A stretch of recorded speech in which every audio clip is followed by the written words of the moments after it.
Subsídio para o transporte dos idosos, marco regulatório e seus pilares de sustentação, reforma tributária. Sobre estes temas conversamos com Francisco Cristóvão, presidente executivo da NTU, a Associação Nacional das Empresas de Transportes Urbanos. Ele nos falou sobre os desafios e sobre os projetos em andamento. A NTU tem nesse momento 3 projetos principais em andamento. O primeiro deles é uma lei que já passou no Congresso e agora, no Senado e agora está na Câmara Federal, que permite, né, a transferência de 5 bilhões de reais, né, este ano e nos próximos 2 anos, né, para, eu diria, subsidiar o transporte dos idosos, né? O idoso ele passou a gozar desse benefício por força da Constituição de 88, mas alguém está pagando essa conta, né? Então, não é justo que o passageiro, o pagante, pague a viagem dele mais um pedacinho das gratuidades. Por isso é que nós encampamos a ideia de pleitear junto ao governo federal que esse benefício fosse bancado pela União, uma vez que é um direito constitucional legítimo que a União, né, banque, né, isso. E todos os municípios onde tem o transporte coletivo organizado, e nós estamos falando de quase 3 mil municípios no Brasil, poderiam, né, se beneficiar disso, receber lá o seu quinhão. Muito provavelmente o critério de repartição deve ser baseado na população, né, acima de 65 anos, né? E com isso, só para ter uma ideia, São Paulo faria jus a alguma coisa como 350 milhões de reais por ano, né, este ano e nos próximos 2 anos. Nós pleiteamos que, né, esse valor, esse montante fosse, né, daqui para frente, né, sempre, mas houve uma alteração do projeto de lei e eles então resolveram que, né, só por 3 anos. Depois nós vamos rediscutir essa questão, né? Esse projeto é extremamente importante e ajuda nesse momento de crise que nós estamos vivendo no setor. Nós estamos recuperando, né, os passageiros, né, do período da pandemia. Nós tivemos uma queda muito drástica de demanda, em alguns lugares chegou a 70%, né, e as empresas tiveram, né, que continuar prestando o serviço mesmo com, né, a consequente queda de remuneração, né? Na maioria das cidades brasileiras, a remuneração das empresas se dá pelo pagamento da tarifa. É a única fonte de pagamento, né? Então, com uma queda tão forte de demanda como essa, de fato, né, a remuneração das empresas sofreu, né, um impacto muito forte. Agora nós já vimos paulatinamente recuperando, na média do Brasil nós estamos já com 70%, né, da demanda do período pré-pandemia, né, e aí sofremos um impacto muito forte agora com o aumento, né, do preço do óleo diesel. O segundo projeto, esse então é mais importante ainda porque ele tem um cunho estrutural, que é o chamado marco regulatório. Nós precisamos de rever, né, a questão jurídico-legal, a questão, né, de qualidade e produtividade, né, também a questão da transparência dos serviços, né, para que a gente possa mudar, né, a forma como os contratos são realizados. Então, uma das questões no campo, eu diria no tripé, né, da jurisprudência, da jurisdição, é a questão da separação da tarifa de remuneração da tarifa de utilização, ou também, para quem quiser, da tarifa técnica, da tarifa pública, né? Sendo que a tarifa de remuneração é aquilo que paga o serviço prestado pelas empresas. E a tarifa de utilização, tarifa pública, é quanto o usuário paga para poder utilizar o serviço. E essas coisas, esse conceito sempre foi tratado como idêntico, quando não é.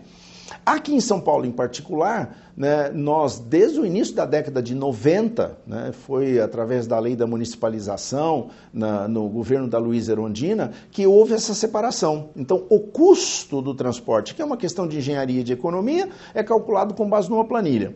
A tarifa, que é uma questão política e social, é o prefeito que decide. Então, hoje aqui em São Paulo, só para você ter uma ideia, a tarifa vigente é R$ 4,40. O custo para transportar cada passageiro supera né, o valor de R$ 8,00. Então, o que acontece? A prefeitura arrecada alguma coisa como 5 bilhões por ano, né, do pagamento das passagens e aporta 3 bilhões a título de subsídio. Ou seja, o prefeito, ele, né, toma a decisão de dizer, eu não vou atribuir à população, né, todo o custo do deslocamento. Né? Então, custa 8, como eu já disse, 8 bilhões por ano, arrecada-se 5 e a prefeitura aporta 3. Né? É assim que tem sido feito.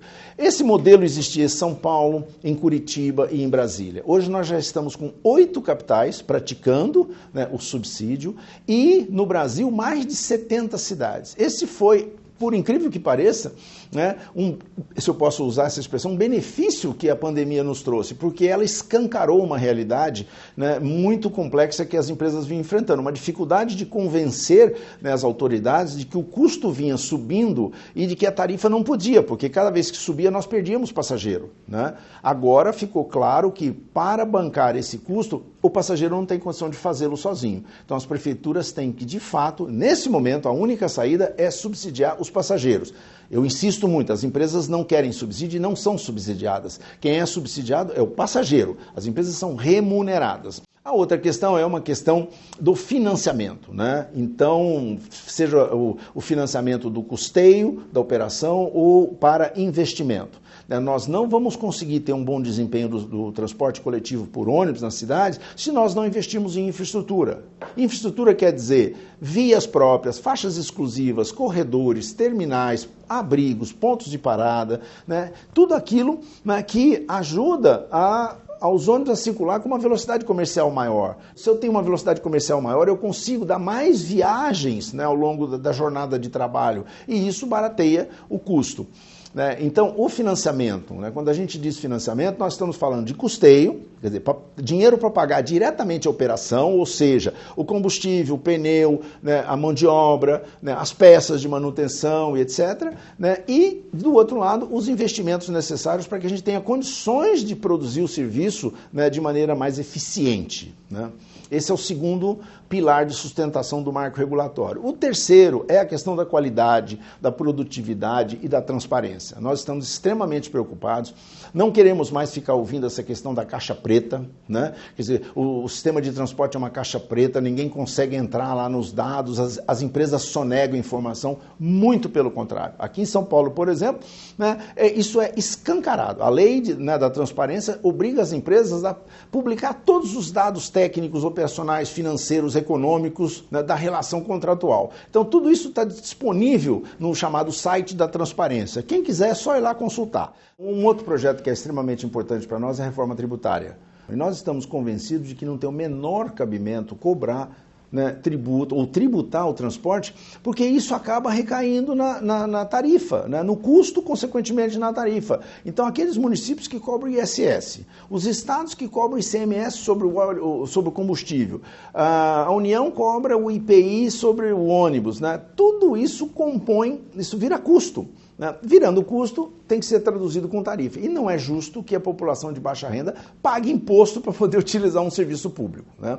Nós temos consciência de que o transporte é o serviço público que viabiliza os demais serviços públicos. Né? Sem o transporte, o doente não acessa o hospital, não chega na escola, o trabalhador não chega na indústria, no comércio, né? E a população não pode sequer usufruir, né, do lazer.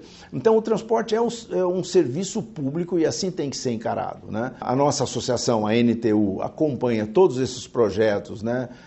Diariamente. Nós temos especialistas, né, que vão no Congresso e vê se está sendo, em que comissão esse assunto está sendo discutido, se ele está indo para votação ou não, porque esses 3 projetos são extremamente importantes. Fora isso, a grande preocupação nossa é a valorização, né, do trabalho das empresas operadoras e o reconhecimento por parte da sociedade. Eu acho que essa é uma questão extremamente importante. O transporte público foi, né, considerado um negócio, né, regido por lei de mercado, por incrível que pareça, né, e nós queremos que se cumpra aquilo que está no artigo 6º da Constituição, que o transporte é um direito social, e aquilo que está no artigo 30 da Constituição. É um dever do município cuidar dele, mas o município não consegue fazê-lo sozinho mais. Então, o Estado e a União devem achar maneiras de poder participar, né, porque o Estado e a União se beneficiam, né, da produção do serviço. Sem o transporte, a economia não gira. E nós precisamos, né, que os setores todos da economia produzam para que o país cresça, para que as coisas aconteçam. Então, a importância do transporte é fundamental, é essencial, ele é estratégico, né, para o desenvolvimento do país. Mas ele precisa de ser encarado dessa forma, e não tem sido.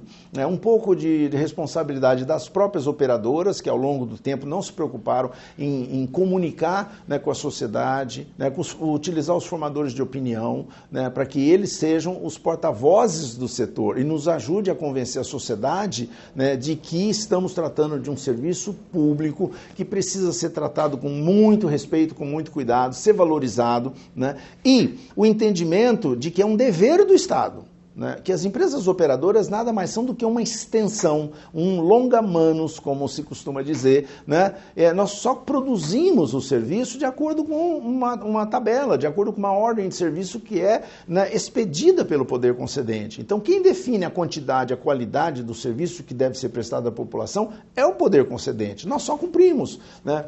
Mas fica parecendo que as empresas têm interesse em produzir serviços de baixa qualidade, né? Há aquela máxima de que as empresas só visam lucro, né? E isso já é, né, letra morta. Nós temos que virar essa página e trabalhar em parceria, o Estado e a iniciativa privada, para que a gente possa produzir serviço de qualidade, na quantidade e, né, com o custo, né, mais baixo possível.